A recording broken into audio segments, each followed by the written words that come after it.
Hello there, ladies and gentlemen, boys and girls. Welcome to our first example post, almost weekly tutorial of Drawn to Light. This is an amazing group on OutSchool where we take you through a journey to learn everything we can about light and the spatial reality around that surrounds us, and how that influences how we see things, how we study things, and which influences how we draw and sketch from or paint from observation. This will help you to, over time, drastically improve your drawing skills or your painting skills. So no matter your age or artistic level, this will be very, very helpful for you.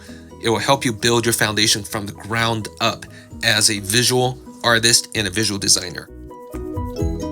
So each week, I will at least upload one time or more of some kind of a teaching tutorial of some sort. It could be an image with a guide on how I approach sketching or painting, drawing something, or a time-lapse video such as the one you're about to see today, showing an entire process of how I paint or draw something on Procreate.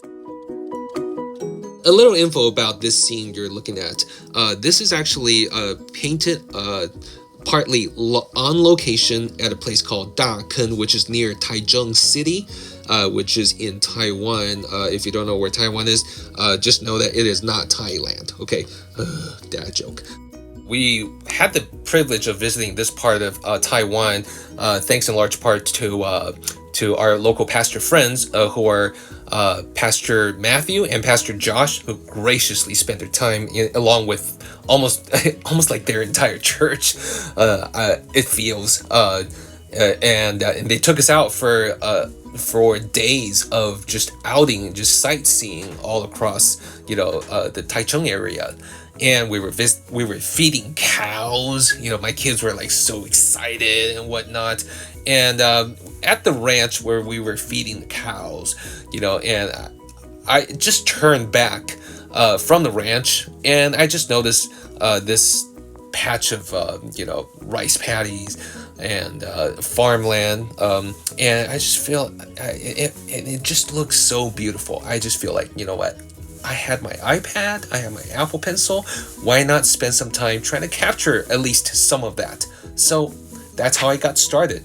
So in the very beginning of pretty much everything I paint, whether on Procreate or on traditional medium, I do my best to make sure that I start out very, very rough. Okay, I want things to be rough. I want to avoid the mistake of diving in on the onset beginning of a drawing and just being obsessed with capturing all the little details and perspectives and whatnot. Oh, trust me, I am very, very picky when it comes to perspective. But in the beginning, when I start to, at least when I'm working on the live painting, I want to start out rough. And what I try to capture is more of a general sense of the lighting scheme which I'm seeing. And sometimes you got to do it quick and you got to do it rough. You don't have time to be detailed because some lighting schemes, such as a sunset or sunrise, this is a sunset, by the way, they change very quickly. They change faster than you think. So what I'm doing here is I'm training my eyes to see the colors that are actually there, not what I think it's there. You would think that, for example, the sky would be blue and the trees would be green and so on and so forth. Everything's straightforward. But if you observe closely, especially during a sunset situation, you'll find that even in a bright blue sky, there is a lot of yellowish orange tone to it. And also, everything reflects something. As an example, the two trees on the right, which are really dark, actually reflects some of that yellowish orange tone that's coming out from the sun. Also, if you take a look at the barn, the half-cylinder gray shape on the left, that's a very interesting area because it actually reflects some of the color from the sky that yellowish orange is quite apparent, especially on the top side of that cylinder. So what I do in the beginning is I spend that time just trying to capture an overall tone or overall sense of where the shapes are, how dark or light the things are, and I also took pictures just to make sure I have some kind of a reference when I leave the location. I could still look at the picture as a rough reference. Now I say rough because sometimes when you take a picture and you look at what you draw, the color will most likely be different, and sometimes frustrations can arise because of so try to learn to be okay with it. Yeah. So as I find more time and I have the photo as a reference, after I leave the location, I went back into my hotel room and whatnot. Then I would start to find time to hash out the details as much as I can. So one thing I want to point out is that don't get too discouraged if you spend a lot of time on trying to hash out a painting like this, and please don't look at this time lapse and think, oh, I did this in 20 minutes. No, this time lapse is sped up, by a factor of probably 4 to 8 times fast. So, in reality, when I paint, it's not going to be as fast as nowhere near as fast as what you're looking at right now. So don't be discouraged. Take your time. And it might take you days, may even take you weeks. This one, I think I finished. I've gotten to a pretty finalized level. Oh, by the way, this is a pretty interesting thing. I flipped the drawing around, so I'll talk about that later. Flipping drawing around is a great way to check your drawing to make sure all the perspective and whatnot are correct, or look as tight as possible.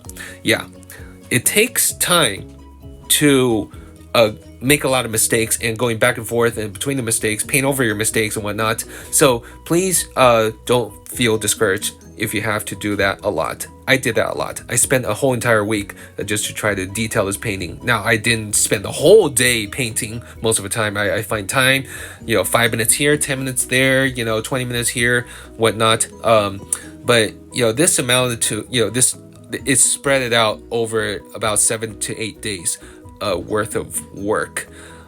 Probably if I had the time to sit there and sketch and draw this, probably I would be able to finish this in 3 hours. Hey, but I'm a professional. That's kind of what I do. Don't feel bad if you can't, make it within that speed. Okay, some of you might be even faster than I. Who knows?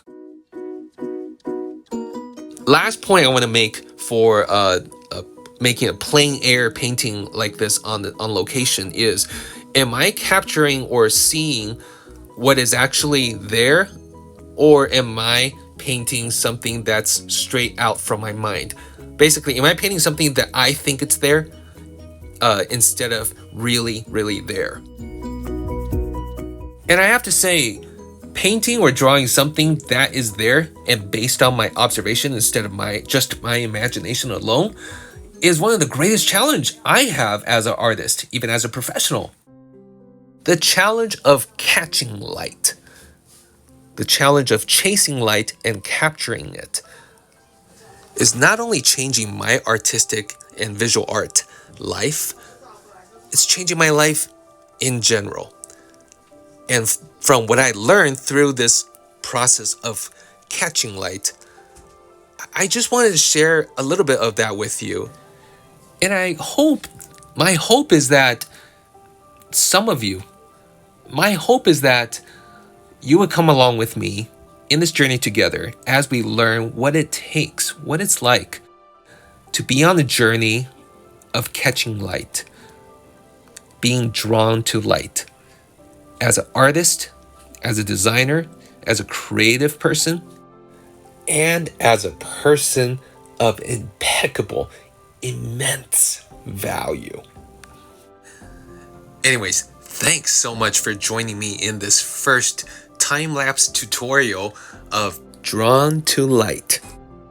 And I hope this has benefited you I'm certainly getting a huge kick out of this and sharing with you my life, as well as some of my personal hacks, if you will, when it comes to painting digitally on an iPad using Procreate. This is Mr. Dan. Thanks for watching, and I hope to see you next time as we're drawn to light.